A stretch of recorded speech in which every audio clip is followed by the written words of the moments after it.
Hello sir, আমি income tax অফিসের থেকে আইছি। তাই কি হয়েছে ভাই আমরা ফ্রি লোন দেই। বহেন বহেন ভাই বইতে পেছাল পারি খারাপ থেকে বইতে ठीक है। স্যার আপনি কি এই উপহার গ্রহণ করতে চান? তাহলে স্যার আপনাকে আমি 3টা কোশ্চেন করব।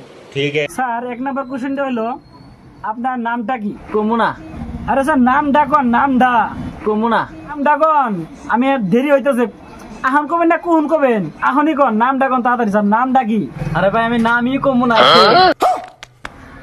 হবো ঠিক আছে স্যার, আমি 2 নম্বর কোশ্চেনটা করি। আপনার বাজারের নামটা কি বলেন? জানি না আরে ভাই বাজারের নামটা কোন স্যার? জানি না আরে স্যার বাজারের নামটা কি জানবেন নাকি? বাজারের নামটা কোন? বাজারের নামটা আরে স্যার আপনি বুঝেন না গাঙ্গু বাজারের নাম রইলো জানি না ठीक है। স্যার আপনার লাস্ট কোশ্চেন, একবার সিধা সিধা অ্যানসার দিবেন। আপনার গ্রামের নামটা কি? নামটা বলেন। ওরকম আর আপনার গ্রামের নামটা কোন? আমার দেরি হইতেছে, আমার যা লাগে। ওরকম আরে স্যার গ্রামের নামটা কোন? আমার দেরি হয়ে গেছে, তাড়াতাড়ি যা লাগে আমার। গ্রামের নাম কি? পরকম পরকম আহনি কোন? আমার গ্রামের নাম আহনি লাগে। আরে স্যার আপনি বুঝেন না কে গ্রামের নামই হলো ওরকম ধরু স্যার আমি লোনই দিন না, আমি বিরাট একটা ভেজালে মানুষ।